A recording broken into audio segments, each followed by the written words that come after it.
pas, je m'appelle Élise Bernier et je suis la blogueuse qui se cache derrière le blog Lively Barefoot, blog de voyage et de développement personnel. Je suis une Canadienne qui est venue s'installer ici au Costa Rica. Ça fait depuis 2013 que je voyage on and off Costa Rica. Et là vraiment, je me suis installée, j'ai parti mon entreprise de photo. Je m'apprête aussi à donner des cours de fitness parce que c'est ce que je fais.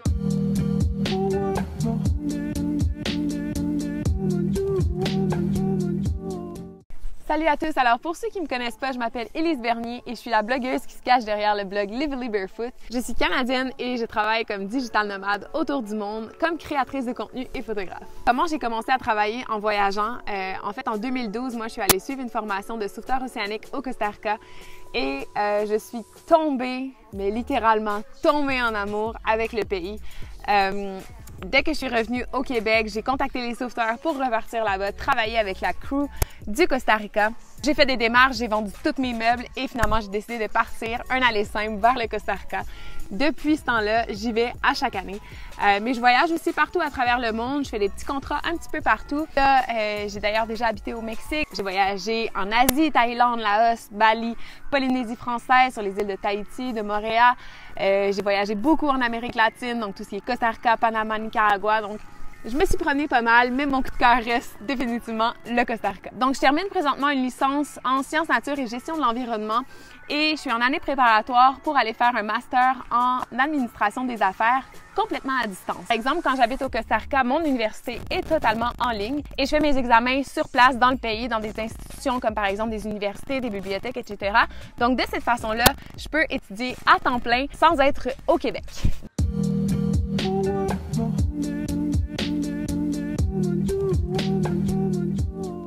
Moi, j'ai toujours cherché à accumuler plusieurs cordes à mon arc, dans le sens que j'ai fait mon cours de sauvetage océanique. Finalement, je me suis rendu compte que devenir professeur de yoga, moi qui pratiquais déjà à l'époque, c'était une façon aussi d'aller travailler à l'étranger. Donc, je suis allée faire ma formation pour devenir professeur de yoga. Je suis aussi instructeur de fitness, donc c'est ce que je fais au Québec. Et j'ai transposé ça, en fait, dans mes voyages au Costa Rica. Justement, le dernier contrat que j'ai eu au Costa Rica, c'était d'être assistante coach avec une boxeuse professionnelle qui s'est installée au Costa Rica pour y ouvrir son gym de boxe. Donc, ça a été une expérience assez incroyable.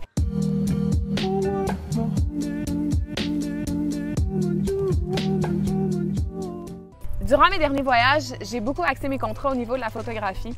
Ça fait très longtemps que je fais de la photo. Dans ma famille, on est une famille de photographes.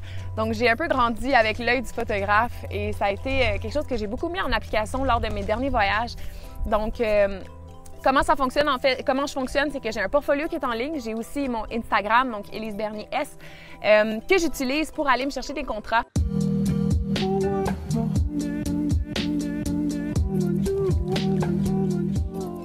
Donc souvent, c'est du bouche à oreille. Je vais me présenter, je vais montrer mon portfolio, j'offre mes services. En général, mes clients, c'est soit des particuliers, soit des entreprises, donc des nouvelles entreprises en démarrage qui ont besoin de beaucoup de photos pour leur site web, par exemple. Mais c'est beaucoup par effet boule de neige, je dirais, dans le sens que des fois, c'est juste quelqu'un qui va te voir en train de faire un photoshoot sur la plage. Il va venir te demander des questions, te demander des détails et finalement, lui va connaître quelqu'un qui en a besoin et c'est beaucoup de bouche à oreille. Surtout dans le village où je vis au Costa Rica, on est une grosse communauté d'expatriés. Ce qui fait qu'il y a beaucoup d'opportunités entre nous. Donc, il y a des influencers qui habitent là, il y a d'autres créateurs de contenu, il y a des professeurs de yoga, des professeurs de fitness. Ce qui fait qu'en fait, on est une espèce de grosse gang qui carbure, si on veut, aux mêmes passions, aux mêmes objectifs et on a la même vision aussi du travail. Donc, on est pas mal tous freelancers. Donc, ça facilite les choses quand on veut commencer à travailler en voyageant comme ça.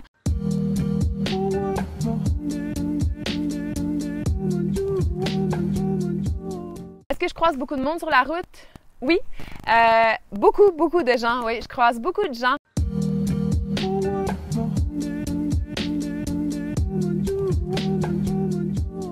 La grosse différence, je dirais, c'est que quand on est voyageur, on a la liberté de pouvoir commencer à voyager avec un peu qui nous plaît, puis commencer à aller se balader sans nécessairement savoir quand est-ce qu'on va revenir, etc. Donc, c'est sûr que si on veut commencer à rendre notre activité plus rentable, il faut avoir une certaine stabilité, il faut se mettre un horaire, se mettre un nombre de contrats par semaine à aller faire. Donc, c'est sûr qu'on a moins de liberté à ce niveau-là. Quand on veut commencer à s'expatrier comme ça, c'est de se dire, ben, on n'est ni voyageur, ni local. Et cette dynamique-là, ça fait que parfois, on peut ressentir la solitude parce que, ben, on rencontre des voyageurs, on rencontre des gens, mais on n'est pas libre de les suivre. Ces gens-là vont partir, puis les locaux, On peut développer des super belles amitiés avec les locaux aussi. C'est sûr qu'au niveau de vraiment se rejoindre à 100% sur les valeurs, aussi c'est notre culture, là. Quand ça fait longtemps qu'on habite à l'étranger, on commence à vraiment ressentir c'est quoi notre culture à la maison. Puis des fois, c'est cet ancrage-là culturel, c'est vrai que ça peut venir à manquer. Donc oui, on rencontre beaucoup de gens, beaucoup de voyageurs, des gens qui viennent et qui partent. Souvent, ces gens-là, par contre, on va pas nécessairement les suivre tout simplement parce que c'est des gens qui viennent pour faire du tourisme. Et si ça fait longtemps qu'on habite dans le pays, ben c'est sûr que, par exemple, je prends comme exemple au Costa Rica, les voyageurs viennent souvent pour voir le volcan Arenal, ils vont venir voir Manuel Antonio, ils vont aller dans la ville de Tamarindo, Monteverde. Pour les expatriés, ça, c'est le genre d'endroit qu'on a fait dans nos premiers voyages, mais à un moment donné, c'est que les endroits touristiques, on n'a plus nécessairement envie de les visiter. Donc, ça peut créer un petit écart entre les expatriés et les voyageurs, mais n'empêche qu'on développe quand même de très belles amitiés tout de même.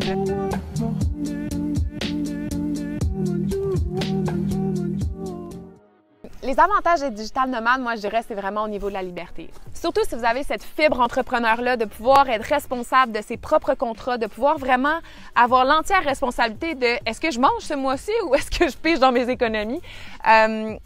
Personnellement, moi, je suis une personne qui est extrêmement autodidacte. La plupart des créateurs de contenu, on est extrêmement autodidacte, c'est-à-dire que on va être capable, quand on est créateur de contenu, en fait, c'est nous qui fait la photo, on fait la vidéo, on fait le montage, on fait le son, on écrit l'article de blog, on apprend comment communiquer avec les réseaux sociaux, c'est quoi l'effet de communauté en ligne, etc. Donc, il faut vraiment être ouvert à apprendre toutes les facettes du métier de créateur de contenu.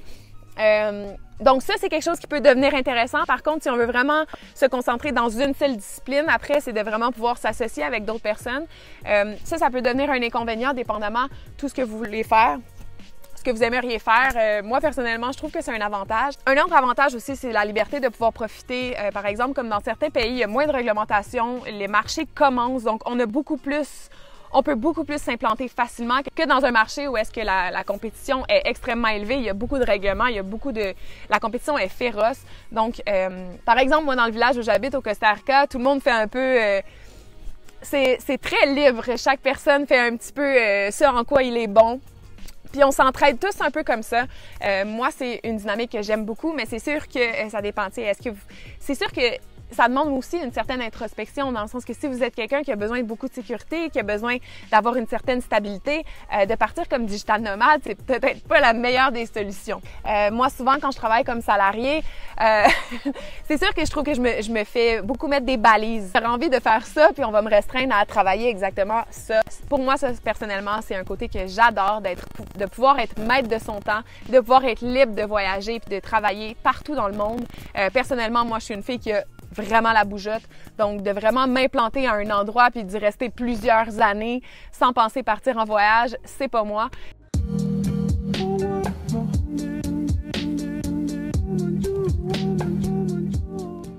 Est-ce que je compte faire ça toute ma vie? Je compte voyager toute ma vie, ça c'est certain. Pas juste au niveau du tourisme, mais je suis quelqu'un qui aime énormément découvrir les cultures, découvrir comment les gens vivent à l'autre bout du monde. Donc, je carbure énormément à ça. Je pense que oui, je risque de faire ça toute ma vie, même si j'ai une famille un jour. Moi, le voyage, c'est quelque chose que j'ai envie d'implanter à mes enfants. J'ai envie de voyager avec mes enfants, leur ouvrir les yeux sur d'autres cultures, donc pour qu'ils soient vraiment ouverts d'esprit. Donc, c'est vraiment ancré en moi. Est-ce que j'ai envie de rester digital nomade et de ne faire que ça jusqu'à la fin de mes jours? Peut-être pas. Présentement, je suis en train de démarrer une retraite en ligne de yoga, conditionnement physique et atelier créatif, donc qui va avoir lieu du 15 au 17 mai. Je fais ça avec ma partner Léo. Mon but, c'est toujours d'aller chercher des idées d'entreprise qui peuvent me permettre de travailler et de voyager.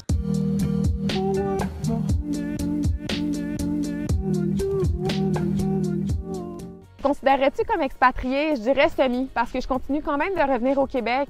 Je suis pas rendue au point où est-ce que je veux complètement délaisser le Québec. Éventuellement, c'est sûr que j'aimerais passer de 6 mois à 8 mois à l'étranger, mais de vraiment être toujours à l'étranger, je suis pas certaine. Autant ça peut être enrichissant de partager avec des gens qui viennent pas du tout du même milieu que nous, autant des fois c'est le fun d'avoir un ancrage puis de se dire, d'avoir une jasette entre Québécois.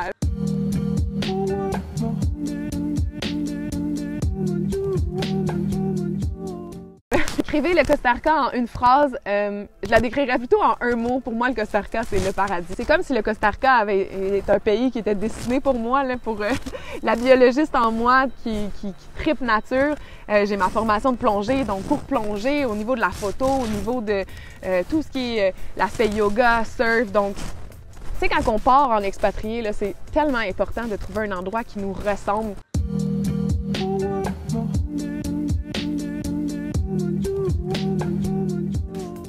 Ça t'a pas fait peur de partir seule à l'autre bout du monde en tant qu'une femme? Non, jamais. Moi, j'avoue que j'ai été peut-être élevée un petit peu... J'ai un grand frère, puis j'ai peut-être été élevée un petit peu comme un garçon. C'est-à-dire que je faisais un peu des sports de casse-cou, puis dans ma tête, je savais pas qu'une fille, c'était vraiment différent d'un garçon plus que ça, là. Non, c'est vraiment en vieillissant que je me suis rendu compte de la place de la femme dans la société, puis j'ai commencé à voir les enjeux, mais avant ça... Non, moi, j'ai jamais vraiment eu peur de voyager toute seule en tant que femme. J'ai rencontré énormément de femmes sur la route, surtout en Asie. Il faut pas s'empêcher de voyager pour ça. Je pense qu'il faut juste adapter notre façon de voyager, tout simplement.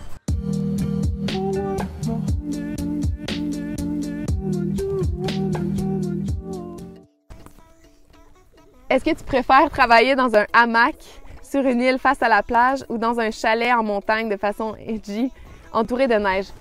La Québécoise en moi te dirait probablement un chalet, mais honnêtement, l'amoureuse de la mer prend le dessus, je pense. Donc, je vais y aller avec l'île et le hamac.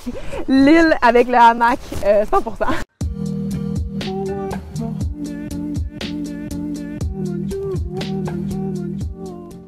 Une autre chose, ça va être de vous demander, est-ce que je suis prêt à accepter les désavantages? Souvent, on pense beaucoup aux avantages. Donc, on se dit, digital nomade, c'est la vie, c'est la liberté.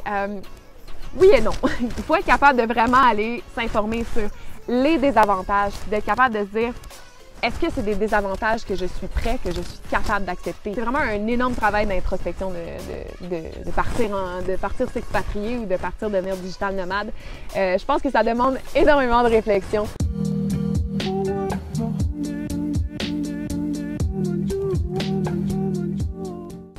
En terminant, je vous laisse sur une petite anecdote. Quand j'habitais au Mexique, j'essayais de trouver par tous les moyens de faire des sous. Puis, à un moment donné, j'ai réalisé que qu'est-ce qui fonctionnait vraiment au Mexique, c'était la nourriture. J'étais dans un village, puis mon copain à l'époque cherchait une manière de faire des sous aussi. On se demandait qu'est-ce qu'on fait comme entreprise. Puis, en discutant, il y a une madame qui nous a vendu des genres de bonbons. Je dis, faudrait vendre de la nourriture. Puis, on se dit ça en mangeant ce que la dame venait de nous vendre. Puis là, on s'est regardé, puis on a dit, hey, let's go, on fait ça. On a couru dans Petitlan, c'est le petit nom du village mexicain, après la vieille dame, elle devait avoir 90 ans. On a couru après partout dans le village, on allait demander à une madame, est-ce que vous connaissez la dame qui vend des guacoyoles? Est-ce que vous connaissez la dame? On a couru tout le village pour finalement se ramasser dans une toute petite ruelle. On a fini par trouver la dame. On lui a demandé si elle pouvait nous coacher. Donc, pendant qu'on cuisine sa recette, on lui a promis qu'on ne viendrait pas vendre sur son territoire, mais qu'on est fan de sa cuisine. Et finalement, la dame, on a passé 8 heures chez elle, dans sa cour, à cuisiner directement sur le feu. On a sorti des bonbons, là. Même la dame, elle a dit, mais elle dit, ils sont meilleurs que les miens. En une journée de vente, on a payé notre loyer qui nous coûtait 115 $ par mois. Le coût de la vie était minuscule. Donc, en une journée, en une journée de travail, on réussissait à payer notre loyer. Donc, j'étais là, dans les rues du Mexique, avec mon petit sac, mon petit panier, guacoyoles. Et je vendais comme ça. Donc, ça a été une expérience assez extraordinaire. Mais voilà, ça a toujours fait partie de moi de trouver des petites façons de faire des business comme ça un petit peu partout pour pouvoir payer mes voyages. Donc, si vraiment c'est quelque chose qui vous appelle, moi je vous dis, commencez votre réflexion immédiatement. Puis, je vous souhaite la meilleure des chances. Entourez-vous bien. Si c'est une communauté en ligne qui vous encourage, ça sera une communauté en ligne. Parce que c'est pas facile de trouver physiquement là, des gens qui veulent avoir ce type de projet-là. C'est pas quelque chose qui est très courant. C'est quelque chose qui est courant en ligne, mais dans la vie de tous les jours, souvent on peut se sentir seul avec nos projets. Je l'ai vécu. Ça fait très longtemps que je vis ça. J'ai une communauté en ligne. J'ai une communauté en ligne qui m'appuie et de plus en plus, j'ai des gens qui se joignent à moi. Donc, c'est pas nécessairement de chercher à trouver des gens. En marchant sur le chemin de nos rêves, puis en marchant en la direction de où on veut aller, c'est là que les gens viennent se joindre à nous. Puis c'est comme ça qu'on trouve sa tribe. Donc, cessez de chercher, cessez de courir après les autres. Focussez sur vous, c'est quoi votre objectif. Concentrez-vous là-dessus, puis je vous jure, les gens vont venir vers vous. Donc sur ce, guys, merci beaucoup d'avoir écouté. J'espère que ça vous a inspiré. Si vous êtes intéressé d'en savoir un petit peu plus, il y a ma retraite Bootcamp Zen qui se donne du 15 au 17 mai. Donc vous pouvez aller sur la page Facebook de Bootcamp Zen. Vous avez aussi mon blog Live It Barefoot sur Facebook et mon site web où il y a mon portfolio elisbernier.com. Et sur ce, je vous dis à bientôt, guys.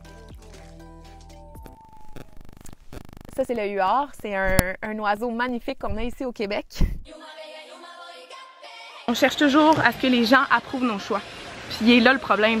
C'est qu'on veut pas décevoir, on veut que les gens soient fiers de nous, on veut qu'ils approuvent nos choix. Puis à un moment donné, c'est beau tout ça. C'est important d'avoir des contrastes pour nous faire apprécier davantage quand on atteint notre objectif, quand on arrive à mettre à bout notre projet, peu importe. Par exemple, moi, c'était beaucoup pour fuir le mode de vie occidental, donc je sentais pas qu'il y avait une connexion par rapport à ça. J'avais comme réalisé mon rêve que... Je sais pas. J'ai juste réalisé en fait que j'étais dedans, puis que je vivais le rêve que j'ai toujours voulu vivre.